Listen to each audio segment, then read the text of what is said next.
and Kingsbarns looking to finish them off in the Louisiana Derby. And Kingsbarns has opened up 5 lengths now on Disarm, who's gained second from Jace's Road. Chopper's Revenge. Instant Coffee is next, but it's Kingsbarns and Flavian Pratt.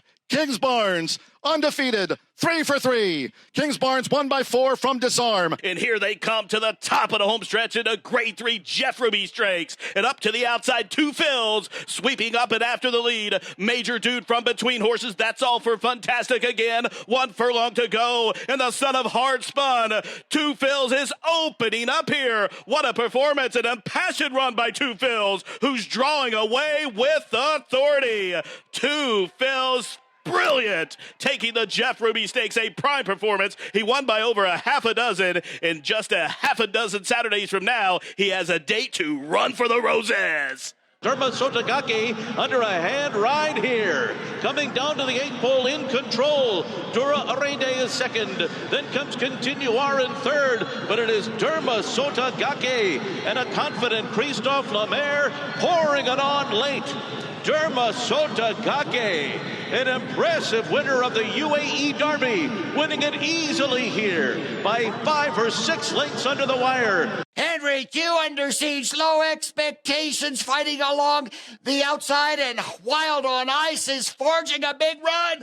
Can Wild on Ice do it? Wild on Ice reaching forward by about a half. It's Wild on Ice on the inside, low expectations in a classic. Kenny Tohill has done it. Wild on Ice in a shocking upset won the Sunland Derby. Wow.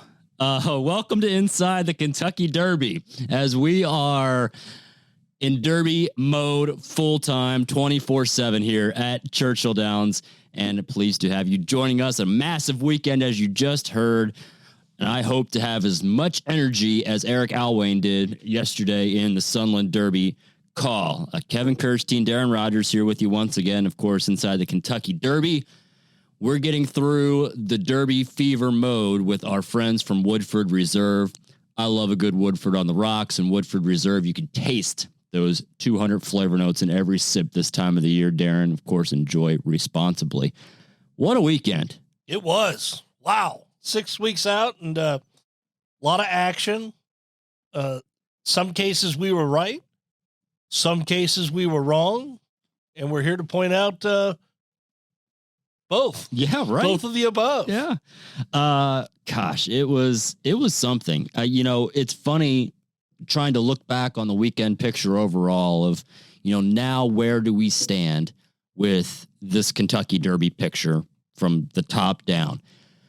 There's Forte right now, and it seems to be like everyone else. And, while there were some impressive performances that we saw in the 4 championship series races, I don't think it cleared up the overall Derby picture any more than we had on Friday's preview show on Inside the Kentucky Derby. No, I agree with you wholeheartedly. Forte's the horse to beat. He's going to be challenged on Saturday in the Florida Derby. 12 rivals lined up, or actually a field of 12. He has post 11, so he's going to have to overcome a poor outside draw going a mile and eighth in the Florida Derby. And he's the horse to beat right now. He's the horse you have to be as fast as in order to compete in the mile and a quarter Kentucky Derby. But we did see some performances that are definitely worthy of consideration, progressing towards the first Saturday in May in a favorable fashion. Yeah, this field is really after this weekend, I think, it's sort of a dartboard right now of everyone else aside from Forte. And, if Forte doesn't answer the questions on Saturday, which we'll get to later on this week on Inside the Kentucky Derby for the Florida Derby, this is going to be a really fun stretch and run up of 5 weeks until the first Saturday in May. Why don't we... Well, and you'll be able to, put down your opinions, because we have the 6th and final Kentucky Derby future wager that will kick off. Now, keep in mind, the dates are a little different. It's going to kick off Thursday and will conclude Saturday in advance of the first championship series race. So I know they're drawing, or they did draw the Arkansas Derby on Sunday at Oak Lawn, but they're going to draw the rest of the card on Monday, which is the day we're recording this.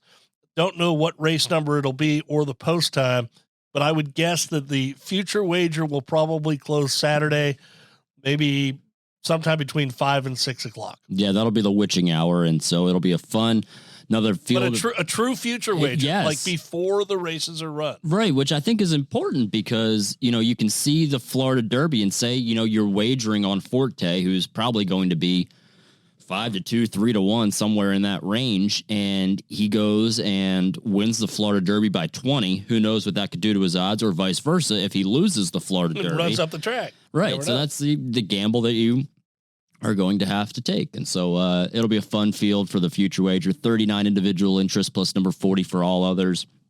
Forte, the heavy favorite as he's trending now in all the future books in the sports book world out in Las Vegas. And so it'll be an interesting wager, and I'll, sort of look at the future wagers that I have made, and I sort of play a little bit of a hedging game in this final pool, in the exacta pools, just with some of the wagers that I've already made, which most are dead in the water. And so that's what sort of my witching hour as I'll go through in the final lead up into this final pool, the future wager, but you'll get a more realistic look of what these horses are going to be on the first Saturday in May. Kings Barnes down in the Louisiana Derby was a shocker to me. Not a shocker to a lot of people because he was sort of well backed in that race, but the storyline I think that's coming out of this twinspires.com Louisiana Derby, Darren, and moving forward into the Kentucky Derby with the top three in here is going to be the pace. And there was, no pace in this race. We knew it going in there. And I think, probably a 16th of a mile from the gate break, we sort of saw what's going to happen in this race as Kings Barnes took the lead and Jace's Road tracked to his outside and didn't really pressure him. And that was sort of the, storyline of this whole race. It was. And, we talked about that going in. This is a rare, a lot of these dirt races with the money on the line, it always looks like the pace will be lively. It'll be fast. And we thought going in, this was the type of race where a Kings Barn, and as you said, Jace's Road would kind of fall into the lead, but it wouldn't be fast. And it wasn't. 24-3, 49-3. They went 6 furlongs in 114-3. I mean, Kings Barn had it his own way. You know what? I was down on Kings Barn. I'm kind of kicking myself because, as you know, I like Disarm, who went off at, ended up getting bet down to 7-1. I've always had high hopes for him. And, I should have drilled this exacta. I should have, would have, could have, should have. It sounds like, but I was down on Kings Barnes, Mm-hmm. and I thought he was the most overhyped 3-year-old on the trail because he passed the eyeball test, but the speed figures were just okay. Well, you know what? I was just wrong on that. Mm-hmm. I mean, this is a perfect example of a horse who is progressing nicely. He won first out, obviously he did not race at the age of 2, won first out in the middle of January, and the speed figure came back okay. Just okay. Very average. Next time out, going at Tampa Bay in the non-winners of one other than, he improved. But he improved to be above average. That type of horse. He wasn't anything spectacular, and yet he kept getting bet in the Derby future wagers. And so I was just, he's going to have to show it to me. Well, he did. He dictated the terms. He controlled the pace. He slowed it down, but he ran good. He ran really good. And this horse continues to progress. We've said it before. No trainer in America gets horses prepared for the Kentucky Derby better than Todd Pletcher. He gets them there. A record 62 starters. He's won it twice, Super Saver and Always Dreaming.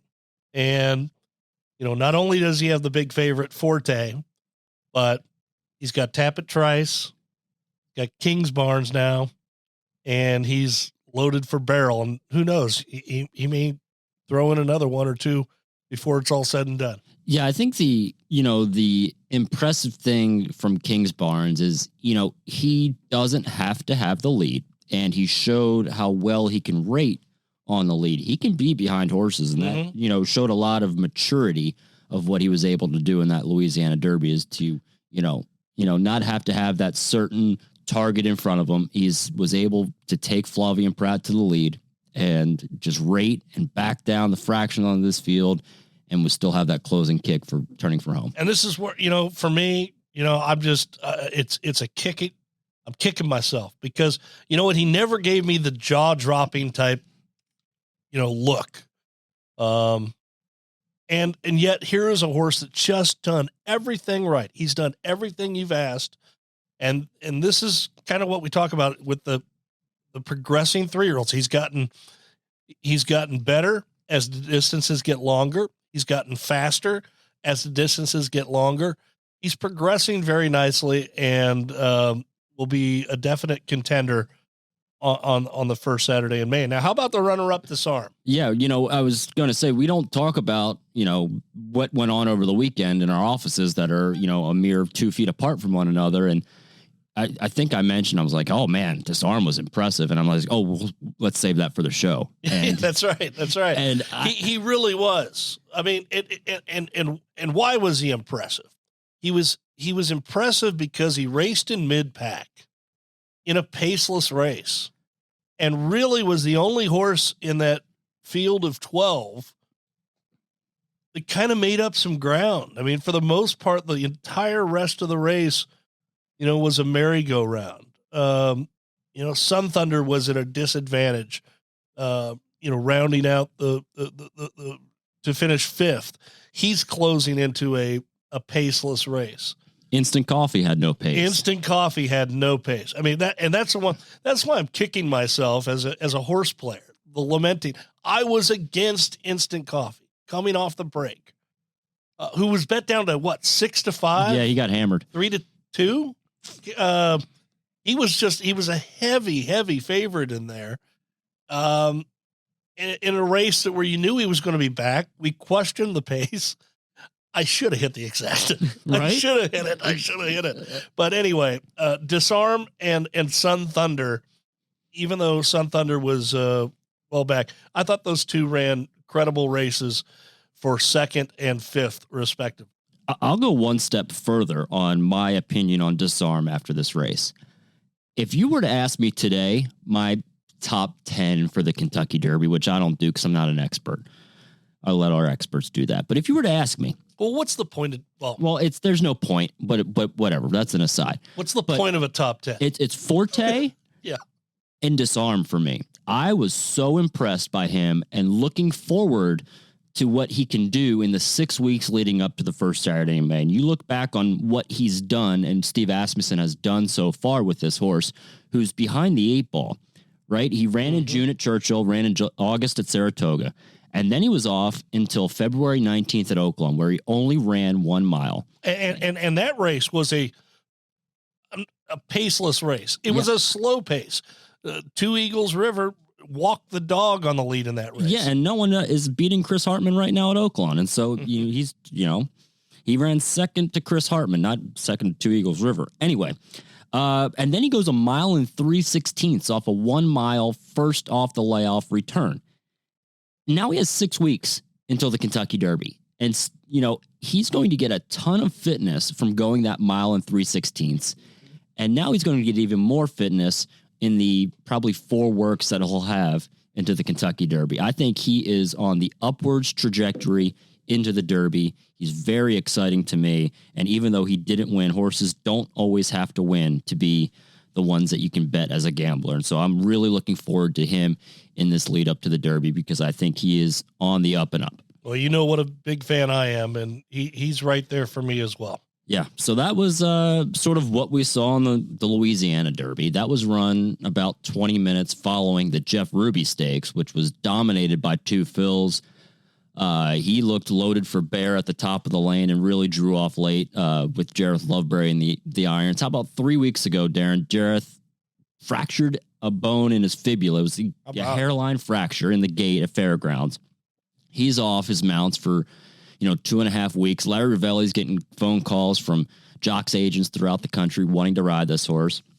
Jareth gets cleared from the doctor, and the next day, Two Phils was due to work at Hawthorne, and he was able to breeze Two Phils at Hawthorne, and then he comes back and rides and can barely walk over to the scale after that. It was a cool thing to see for this team, and Two Phils, he's proven that he's run well on dirt, and he obviously took to the Tapeta surface at Turfway Rail and ran a very fast race too. Very fast. I mean, really fast race. We thought going into the race that, the new faces were probably the approach. I was more on to Major Dude than I was to Phils.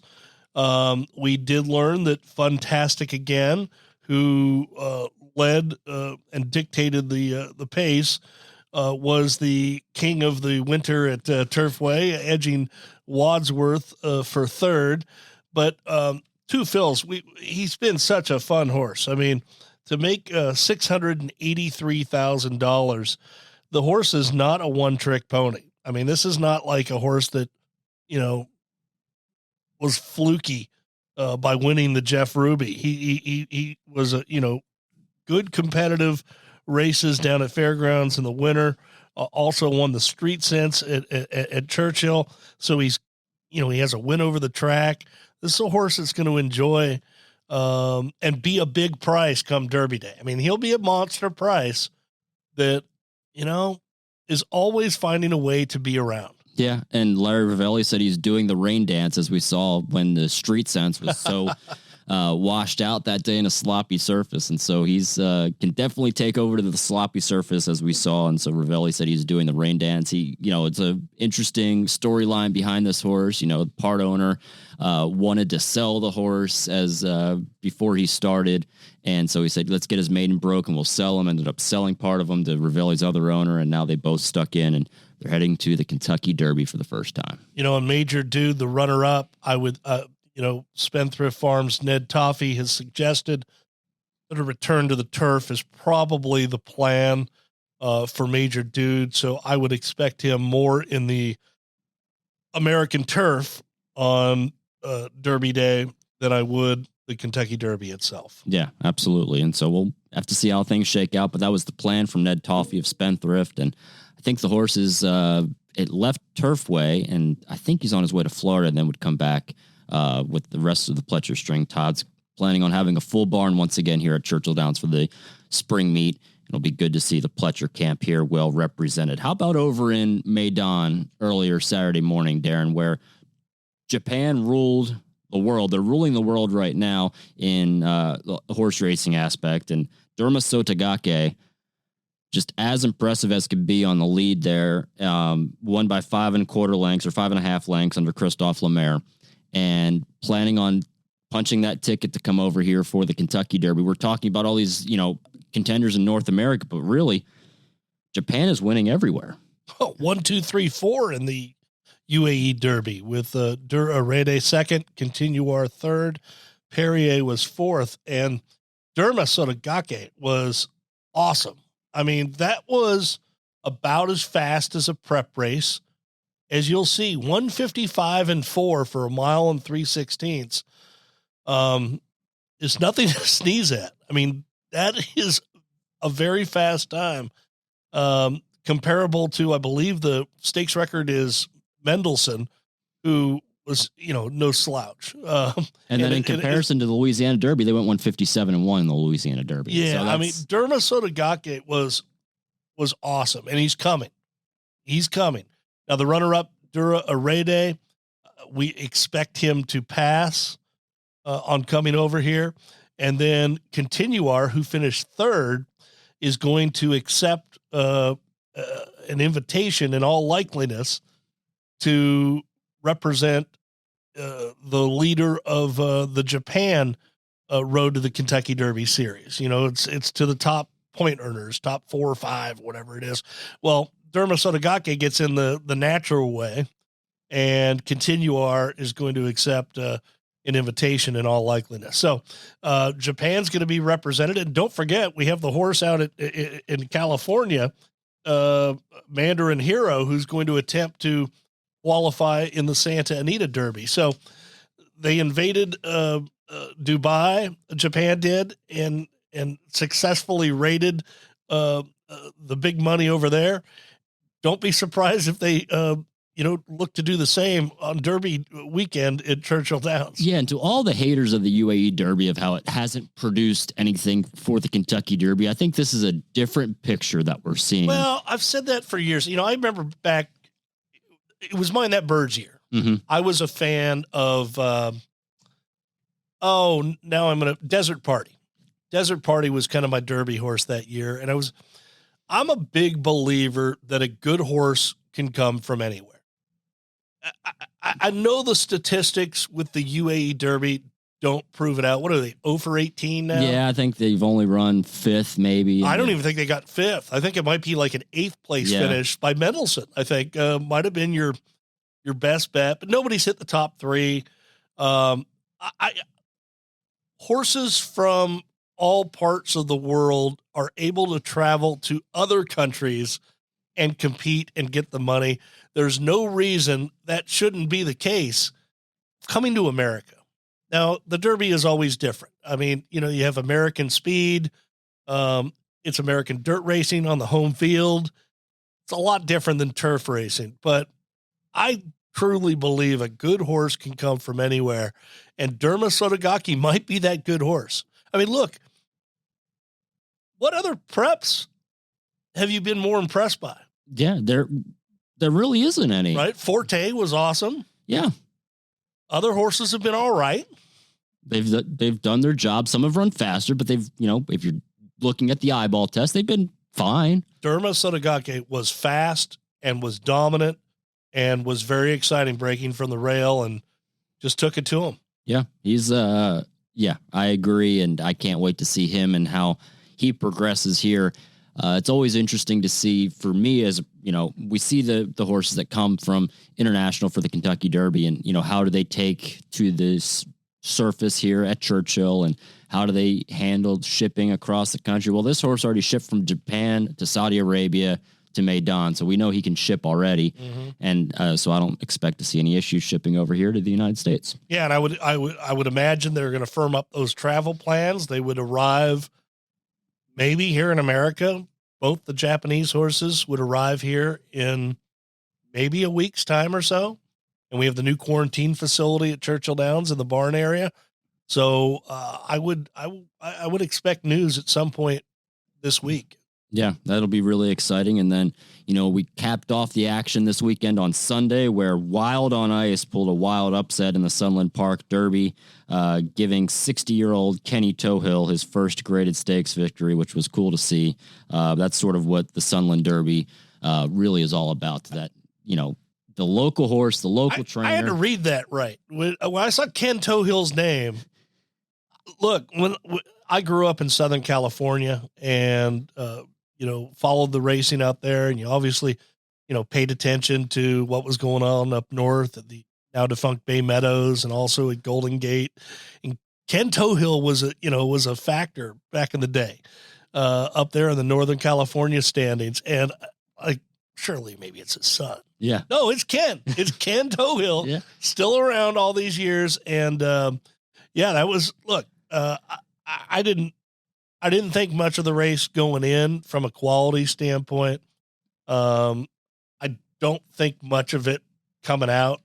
He paid $72.80 to win. They did garner, about $282,000 in the prize money for the victory. Will they spend $6,000 to nominate Wild on Ice to the Triple Crown? That is the question. We are recording this on Monday as of 1:00. And at this time, the check hadn't come in yet. But I know the owner and the trainer were meeting today to decide whether or not they were going to pony it up. If they do, that would, I think the horse remains a long shot, but they've already proven, strange things can happen. Yeah, anything can happen after what happened last year. Hard to figure lived up to his name. Yeah, right. Didn't he? Yeah, I mean, that was disappointing. Yeah, he looked like he was in the spot ready to, pounce, and just came up completely empty. So then we had the scratch of Fort Bragg. Mhm. Fort Bragg entered the Florida Derby. So he's going to travel rather than go to Sunland, going to go to the Florida route. Mm-hmm. And we'll see him on Saturday. Yeah, it'll be a fun Florida Derby to take on Forte on Saturday. The road to the Kentucky Oaks also continued this weekend. South Lawn, Botanical, Flying Connection all stamped their likelihood spots in the Kentucky. How good was South Lawn? This is awesome to see this story percolating, because we know what Wonder Wheel has shown in the wagering and the future wagering, and being a champion 2-year-old. She's trained by Mark Casse. South Lawn trained by Mark Cassie's son Norm, and Norm said it perfectly. He said, my dad trains one, I train the other one. Let's settle it on the track on the first Friday in May. Well, look, South Lawn looks like a major player. Was powerful winner of the Fairground Oaks. Pretty mischievous was second. The Alice Look was third. Hoosier Philly disappointed again. Yeah, that was not pretty, and it wasn't. And now you get the other excuse, and maybe it's reality, but I don't see it. Maybe she didn't like the track, is what I read. I mean, good horses. She's running like she wants to be a mama. Yeah, right. I mean, that's what those fillies will do sometimes. Yeah, they're very fickle. They can turn on a dime. Yeah, and it sort of seems like they turn when they get older a little bit more. But she, went to the farm right after her 2-year-old year, and then just hasn't come back the same, it seems like. And it's disappointing. And but South Lawn really stamped herself as one of the favorites for the Kentucky Oaks. And Botanical was nice up at Turfway, like the synthetic up there. Yeah, and I think, talking to the Cox camp, they seem to think that she will handle the dirt just fine, and they're pretty excited because she ran back in 3 weeks at Turfway, and so now she's going to get the full 6 weeks to be able to prepare for the first Friday in May. So they're really excited to see, how she can mature and grow some even more fitness. And down at Sunland, Flying Connection was one of the only Kentucky Oaks nominees. It might have been the only Kentucky Oaks nominee within that field, and she was an easy 2 1/4 length winner for trainer Todd Fincher. We'll have to see whether or not they dip their toe in deeper waters, which would be the Kentucky Oaks. Yeah, Todd has shipped horses here before, and wouldn't surprise me if he takes another gander again and a look at Kentucky. But, he isn't afraid to ship out of his home base of Sunland Park in New Mexico. That was quite the weekend. And we've got a big weekend coming up in the Florida Derby at Gulfstream Park. We also, that'll go at 6:40. The Arkansas Derby also going to be run on Saturday. We'll have to see which race and post time that will be, but looking forward to seeing, Forte again return to action from post 11. He's the 4-5 morning line favorite in the field of 12, hung out wide. We'll get a fast pace. There's speed in there. We'll preview this race along with the Arkansas Derby led by Reincarnate and Rocket Can, who was runner-up last time to Forte in that Arkansas Derby. We'll preview that later this week. Yeah. What else to talk about? Horses are coming back tomorrow. Well, there's a lot going on here at the Downs. I mean, look, we're 40 days until the Kentucky Derby. 40 days until the Kentucky Derby, 40 days and 40 nights. Yeah. We've got 175 different temporary structures around the facility to build out. That is starting. The infield bleachers have been erected. We have all the tents that you see around the facility.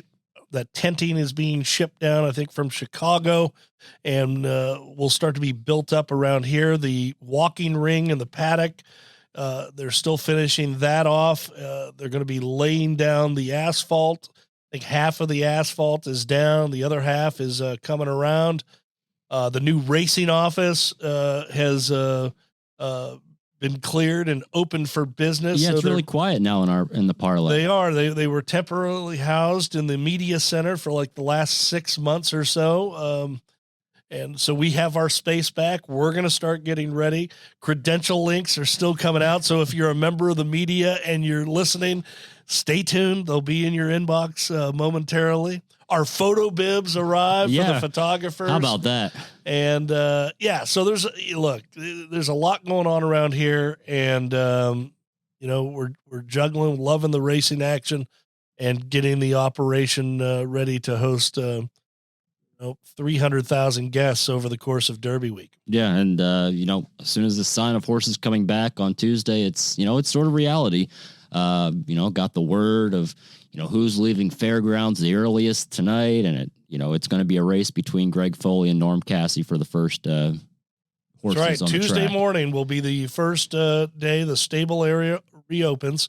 We had some windstorms a couple of weeks ago that damaged some of the roofs in the barns. The team back there in the barn area has been working feverishly to repair each roof. And so the horses will get back on Tuesday, and then the first day of training, 5:30 to 10 a.m.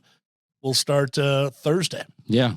So it's here. It's here. It's here, baby. Let's gear up. Let's Derby fever is here. We're working and talking Derby 24/7. We'll be back talking Derby later this week, and we'll preview the Florida Derby, the Arkansas Derby, and whatever else pops into our heads that we feel like we should share and chat about. And thanks again for listening, and be sure, I thought we had a solid performance today, D. I think, yeah, it was fair. We can red board with the best of them. Yeah. But we don't have to, have the pressure because we're not experts in quotes. Correct. But if you do like the podcast, please give us a review, leave some comments, helps grow the podcast itself. Give us a 4-star rating for our, give us a 5-star rating for our 4-star performance. You almost really talked us up. I know. Yeah. I know. Hey, by the way, we got our first email back. Inside Churchill Downs, coming back to ESPN Louisville soon. I think it'll be on Friday, April 7th. April 7th, right? Good Friday? Yeah, Keeland opening weekend. Yeah. I'll be on spring break. Yeah. Well, Shap and I will hold down the fort. And you guys kick it off we'll right. We'll have to have a special guest, too, on Inside the Kentucky Derby. We'll have to wait and see what I can pull out of my back pocket, too. But that'll be coming back Friday night, 6 to 7 on ESPN Louisville in the area, and you can subscribe to the podcast of that as well. Yeah, absolutely. Absolutely. That'll do it for us. We're going to go back and answer some emails and calls. Don't worry if we haven't gotten to you yet. We will get to you. We know you're here. We know you're here, and we're thankful for all of our fans and loyal supporters. And we're very excited in the lead up for the Kentucky Derby. We'll be back this week. We'll preview the Florida Derby and Arkansas Derby. Thanks again for listening to Inside the Kentucky Derby.